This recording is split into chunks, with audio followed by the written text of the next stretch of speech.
Hey hello hi నమస్తే అందరికీ. అంటే మీరు ఏ టైంలో చూస్తారో తెలియదు కదా, అందుకే good morning, good evening, good afternoon చెప్పలేదు. అందరికీ happy new year once again. చాలా చాలా చాలా హ్యాపీగా ఉంది మీ అందరితో నేను ఇలా షేర్ చేసుకున్నందుకు. మీరు వింటే ఓకే, లేకపోతే నన్ను మ్యూట్ చేసుకొని ఆ ముగ్గు నేర్చుకోండి, ఓకేనా? బోర్గా ఫీల్ అవ్వద్దు, నన్ను తిట్టుకోవద్దు, ఏంటి ఇట్లా మాట్లాడుతుంది అనుకోవద్దు. హలో హాయ్ అందరికీ happy new year once again. ఎందుకు అంటే ముస్లిమ్స్, హిందూస్, క్రిస్టియన్స్ ముగ్గురు కూడా చేసుకునే పండగ ఏదైనా ఉంది అంటే అదొక న్యూ ఇయరే. ఎప్పుడు కూడా ఇలాగే ఉంటే చాలా హ్యాపీ. హిందూస్ పండగ హిందూసే చేసుకోవాలి, ముస్లిం పండగ ముస్లిమే చేసుకోవాలి, క్రిస్టియన్ పండగ క్రిస్టియనే చేసుకోవాలి కాదు. ఎప్పుడు మనకు అనిపిస్తే అప్పుడు పండగ చేసుకోవచ్చు, దేంట్లోనైనా మనం పార్టిసిపేట్ చేయొచ్చు.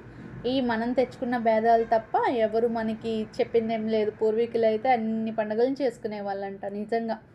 అండ్ వాళ్ళకి ఏమి అంటే కొత్తగా ఏమొచ్చినా సరే పైకి చేతులు ఎత్తి భగవంతుడా నువ్వు నాకు ఇది ఇచ్చావు, నీకు కృతజ్ఞతుడిని అని చెప్పి అనుకునే వాళ్ళమంట. మనకి ఇప్పుడు ఎన్ని ఇస్తున్నా కూడా దేవుడా నువ్వు నాకేమి ఇచ్చావయ్యా అని అడుగుతున్న రకం అలా తయారయ్యామన్నమాట. అందుకే పూర్వీకులతో సంతోషంగా ఉండేవాళ్ళు, మనం ఉండలేకపోతున్నాం. కోరికలు అధికం అయిపోవటం వల్ల ఏమో మనకు అసలు సంతోషం అనేది ఉండదు. ఎందుకంటే ఈఎంఐ కట్టాలి, దేవుడా ఏం చేసావయ్యా స్వామి నాకేంటిది అని చెప్పి అనుకుంటాం.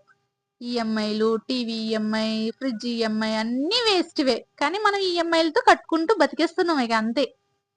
సరే అది అలా పక్కన పెట్టేసేయండి. అసలెందుకు చెప్దాం అనుకున్నాను అంటే యాక్చువల్‌గా సంక్రాంతి అంటే ఏంటి?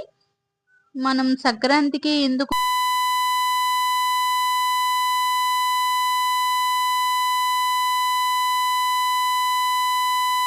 ఒకప్పుడు మన తాతలకి అంటే మన ముత్తాతలకి, ఆ ముత్తాతలకి, ఆ ముత్తాతలకి బట్టలేసుకోవడానికి, తిండి తినడానికి ఏమీ దొరికేవి కాదు.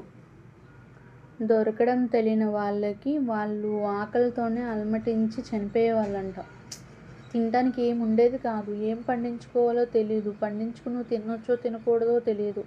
సో అలా అనుమానాలతోనో లేకపోతే దేనితోనో సంథింగ్ ఏమైనా కానివ్వండి చనిపోయారు. చాలా వరకు ఆకలితో అలమటించి చచ్చిపోయిన వాళ్ళు చాలామంది. అలా సంక్రాంతికి ఒకవేళ ధాన్యం పండగపోయినా కూడా పురుగుల మందు తాగి చనిపోయిన వాళ్ళు కూడా చాలామంది ఉన్నారు. డబ్బులు లేక చనిపోయిన వాళ్ళు కూడా చాలా అంటే చాలామంది ఉన్నారు. అలా మన పూర్వీకుల్లో ఎంతమంది చనిపోయారో మనకు తెలియదు కదా. ముందు తరం ఏం జరిగిందో తెలియదు, ఈ తరం బాగుందంతే. సో అందుకని మనం సంక్రాంతికి ఏం చేస్తాము అంటే ఎవరైనా సరే నిజం చెప్తున్నా, మీరు ఒకవేళ ముందే బట్టలు తీసుకున్నా ఏం తీసుకున్నా సరే అప్పుడు మట్టుగా కొత్త బట్టలు ఉండాల్సిందే. సంక్రాంతికి మొన్న తీసుకున్నాం కదా ఉన్నాయి కదా కాదు, సంక్రాంతికి బట్టలు తీసుకోవాలి, ఇది ఖచ్చితంగా చెప్తున్నా. అయితే చాలామంది ఏం చేస్తారు అంటే ఏదో పాత బట్టలు అట్లా పెట్టొద్దు, కొత్త బట్టలే పెట్టాలి.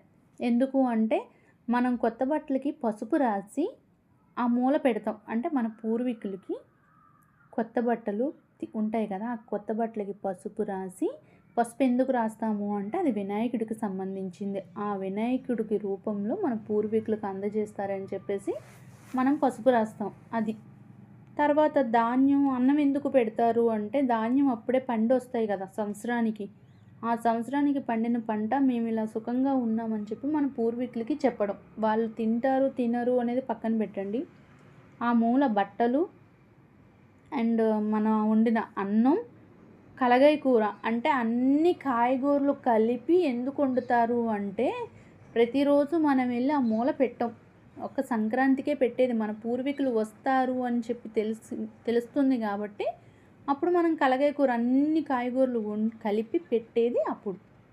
అందుకని సంక్రాంతి లాస్ట్ టైం అంటే వాళ్ళ పూర్వీకులు ఏమి తినలేదు కాబట్టి ఈ సంవత్సరానికి మీ తరం వాళ్ళమి మేము చాలా బాగున్నాము, దేవుడు కృతజ్ఞత తెలపండి మీరు మా తరపున అని చెప్పి పూర్వీకులకి ఇవన్నీ మనం చెప్తామన్నమాట, ఇస్తామన్నమాట.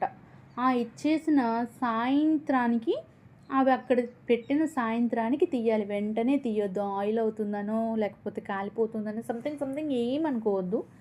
అది అలా పెట్టేసి సాయంత్రం అంటే ఆ మూల వాళ్ళకి ఇచ్చేసి ఆ సాయంత్రం తీయాలి. పొద్దున్నే పెట్టిన సాయంత్రం తీయాలి. ఇప్పుడు అమ్మవారిని మనం ఎంత పవిత్రంగా చూసుకుంటున్నామో మన పూర్వీకులను కూడా మనం అంత పవిత్రంగా చూసుకోవాలి.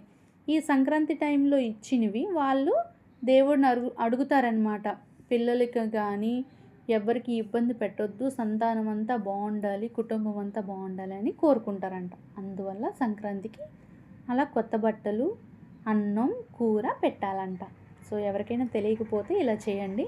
తెలిసిన వాళ్ళు ఇంకేమైనా ఉందేమో కింద మెసేజ్ రూపంలో చెప్పండి. ఇంకా ఎవరైనా చూస్తే వాళ్ళు తెలుసుకుంటారు కదా. So thank you so much అబ్బా. నాకు తెలిసింది చెప్పాను. ఇంకా తెలియంది ఏమైనా ఉంటే మీరు చెప్పండి. సంక్రాంతికి మట్టుగా పూర్వీకులకి మనం ఇలా చూపించుకుంటాము, ఇది మన సంప్రదాయం. సో నేను చెప్పాల్సింది చెప్పాను. నాకు అమ్మమ్మ చెప్తే తెలిసింది, అలా మీకు నేను షేర్ చేస్తున్నా. సంక్రాంతికి మట్టిగా ధాన్యం పండేవంట అప్పుడు.